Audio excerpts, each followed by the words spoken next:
So this is a continuation of the last rant about being British Empired versus being Roman Empired.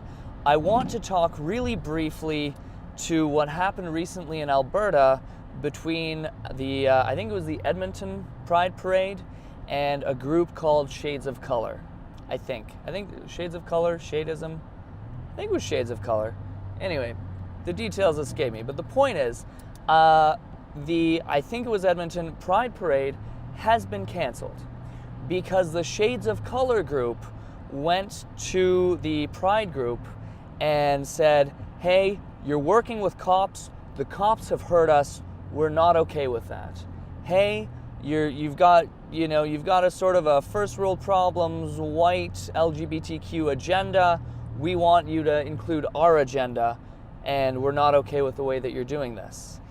And this was an amazing opportunity because, I'll be honest, gender control, which is the real word for patriarchy is very one-sided, it makes it antagonistic, it makes it men versus women, and then they get British Empired and they lose. So to stop doing that, gender control, part of its agenda was to push everything into the male and the female controlled systems, and anything outside of that was repressed, was oppressed and repressed, and it was terrible. And they are still beating gays to death in countries in the world. It's ridiculous.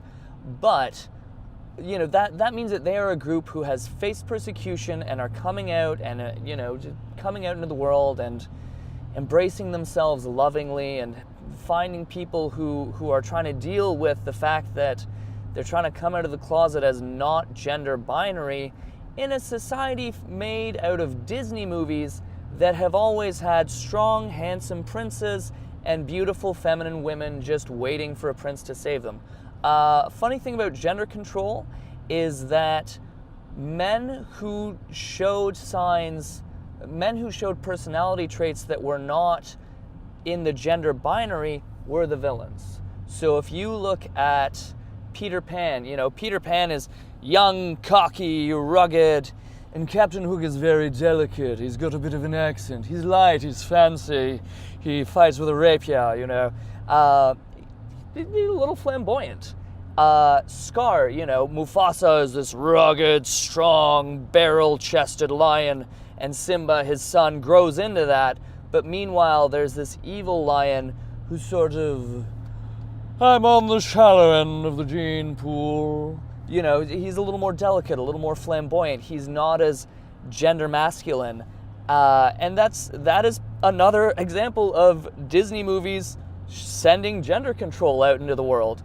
Like they did with, having the princesses just wait around for men. Oh my God, there's a version of Cinderella. This is why these are called rants. Sorry guys. There's a version of Cinderella where the Cinderella princess character sits in a corner on a chair and sings a song called In My Own Little Corner, in My Own Little Chair, about how in her fantasies she gets rescued by this prince, and for now she just sits here and waits and fantasizes.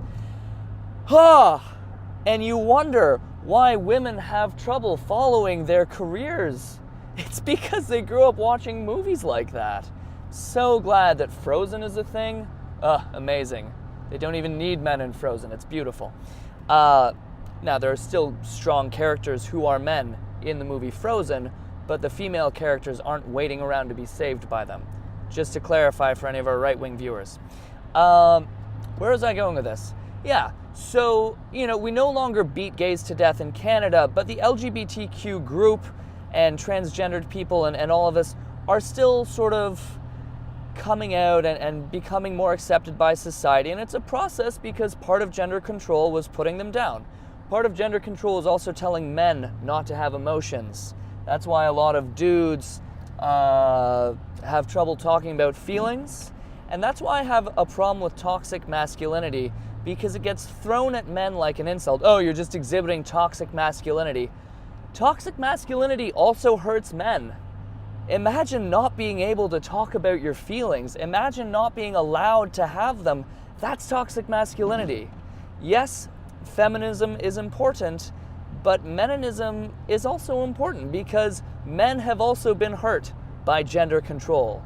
Don't have feelings, go fight wars, go make money, leave the family to your wife. Like, yeah, it put down women, but it also put down men. And I think feminism will blossom when it accepts meninism and stops being so gendered and just is against gender control and is about everybody living their ideal life. And this is bringing us full circle here to Roman empiring versus getting British empired. Feminism needs to Roman Empire the patriarchy, pull them under their banner, and accept the fact that gender control is bad for everyone. And if you get men on board with that and love and accept them in that movement, you will win, because that's how you Roman Empire. Right now, there's this term SJW going around.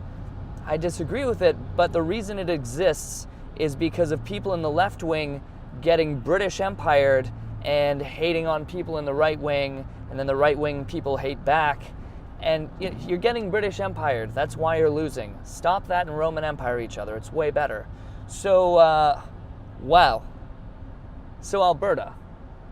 Sorry, guys.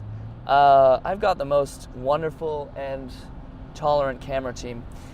So in Alberta, there was this beautiful opportunity to Roman Empire. There was this beautiful opportunity for the people of the group Shades of Color who represent all of the indigenous humans and colored humans who have had horrible things happen to them from groups like the police. Like, it's not that long ago that there was a case of a cop found guilty for driving a young, drunk indigenous boy out in the middle of nowhere, beating him up and leaving him to die. I think he died. And that was the one that they called someone out on. This is a thing that's happening. Shades in Color has a very real and important agenda. There are people who have been hurt, who need to stop being hurt, and who are still undervalued in a lot of subconsciouses of, sadly, people like cops who then have guns. So their mission is very important, but they allowed themselves to get British empired. They went into Pride. Yes, thank you, robot slave. They went into the Pride group and said, hey, here's our agenda, and you need to fit with it.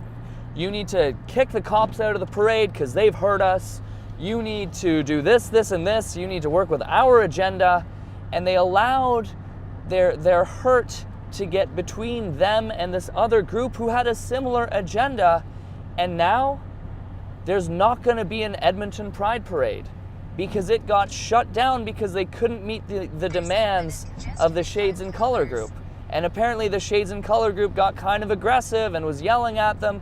And just so much hatred and anger when these groups should be working together on what is a common goal, which is love, which is having people of color be loved and valued and having LGBTQ people be loved and valued.